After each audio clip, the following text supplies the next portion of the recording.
Alright, these are my thoughts on the whole social media thing as a whole. I don't know if you know this yet, but everything in the entire world is based off money and the control of power and information. And most billion, trillion dollar industries are based off exploiting your basic human needs as a human being. And I've done a little bit of work on my own needs because I've been in therapy for a few years, so I'm a little fucked up. But if you know anything about needs, that if they're not met at a very basic level, they tend to overcompensate in very unhealthy patterns. For example, a pretty basic emotional need is to feel generally respected. And if you don't, or you had a traumatic experience of being humiliated, it could overcompensate in the pursuit of power, entitlement, other things. Another one is to be nurtured and cared for and to be given an adequate amount of attention. And if you didn't have that, it could overcompensate in looking for validation in every corner of your life. Another emotional need for most of us is to feel attractive, at least to ourselves or to our partner. And look at what the fucking beauty industry has done to all of us. I mean, Jesus Christ. They're making billions of dollars off of our unmet emotional needs, often due to circumstances they created in the first place.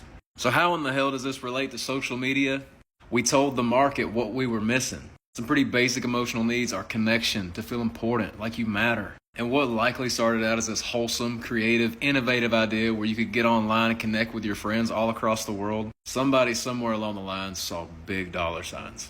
Just follow me on this for a second, okay? I'd worry about y'all thinking I'm crazy, but I already know I'm crazy, so. In the last 30 years, the way we look at celebrities has changed dramatically, but it wasn't 30 years ago that people thought Michael Jackson and Elvis were gods. Everybody wanted to know what it was like to be that important, to matter that much, to be that loved. We put human beings on thrones for half of a century and watched all of them self-destruct. And still we looked at them and we said, yeah, I want that. So for the small price of your data and your privacy, you have the opportunity now to get on here and feel a fraction of what those guys felt. So you can get on here and feel the sense of connection and community, importance, like you're making a difference. And I'm not saying that we're not. There's some really great shit on here. I'm just saying they know what they're doing. Conceptually speaking, up and down, it is the best product in the history of the world.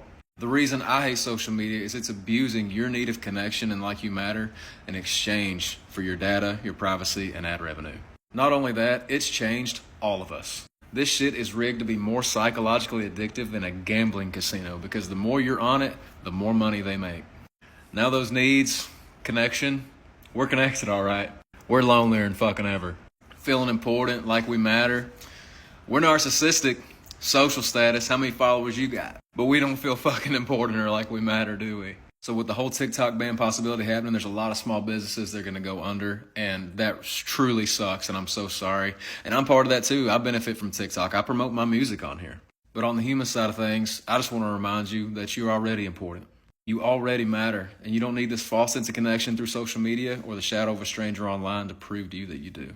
This is a little bit heady, but you are a conscious creature that can look up at the stars and give your opinion on it. And the universe by ratio, there's not a lot of shit like us. I'd say that's pretty goddamn important. So if all of social media shut down tomorrow, I hope that we could remember that this ain't the way to feel important. This ain't the true way to be connected. That we could take our self-centeredness back to the center a little bit and go out and do something for somebody that makes them and us both feel important. And stop making these jerks who know what they're doing more money.